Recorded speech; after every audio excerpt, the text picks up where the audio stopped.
Road സൈഡിൽ നിന്ന് മാങ്ങ വാങ്ങിയപ്പോൾ കിട്ടിയ മാർക്കറ്റിംഗ് ക്ലാസ്. ബാംഗ്ലൂരിൽ നിന്ന് നാട്ടിലേക്ക് തെങ്കാശി വഴി വന്നപ്പോഴാണ് ഞാൻ ഈ കാഴ്ച കണ്ട് വണ്ടി നിർത്തിയത്.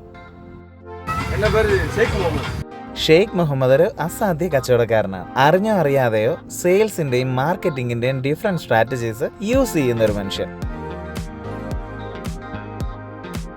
മാങ്ങ വിൽക്കാൻ എന്തിനാ പ്രോഡക്റ്റ് നോളജ് എന്നല്ലേ? എന്നാൽ അങ്ങനെയല്ല. മാങ്ങ എന്നല്ല, ഏത് പ്രോഡക്റ്റും വിൽക്കാൻ ആദ്യം വേണ്ടത് പ്രോഡക്റ്റ് നോളജ് ആണ്.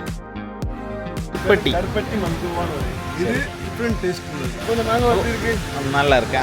ஐஸ்கிரீம் மாங்கால 4 வெரைட்டி இருக்கு. മാങ്ങയുടെ വില കേൾക്കും മുമ്പ് മാങ്ങയുടെ രുചി നാവിൽ അറിയിക്കുക എന്നുള്ളതാണ് രണ്ടാമതാൾ ചെയ്യുന്നത്. ഇങ്ങനെ ചെയ്തതിന് ശേഷം വില പറയുമ്പോൾ പ്രോഡക്റ്റിനെ കുറിച്ച് കസ്റ്റമറിന് കുറച്ചുകൂടെ ഐഡിയ ആയിട്ടുണ്ടാവും. மாங்காய் இருந்தால் மட்டும் எடுக்கும். மாங்காய் இல்லைன்னா எடுக்காது. பிஸ்னஸ் எப்படி இருக்கு? பிஸ்னஸ் கொஞ்சம் சுமாராக தான் போய்கிட்டு இருக்கு. நல்ல பிஸ்னஸ். ஒரு 17 வருஷமாக கடை இருக்கு. കുറഞ്ഞ സമയം കൊണ്ട് ഒരു ഡിസ്റ്റർബൻസും ഇല്ലാതെ ഷോപ്പിൻ്റെ ഹിസ്റ്ററിയും പ്രോഡക്റ്റിൻ്റെ ക്വാളിറ്റിയും ടേസ്റ്റ് ചെയ്യാനുള്ള അവസരവും ഒക്കെ ആയിട്ട് ഒത്തിരി കഥ പറഞ്ഞു. That is story telling.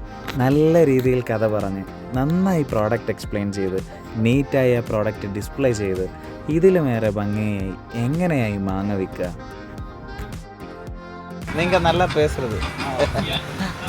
So business പഠിച്ചും ചെയ്യാം, ചെയ്തും പഠിക്കാം. Thank you.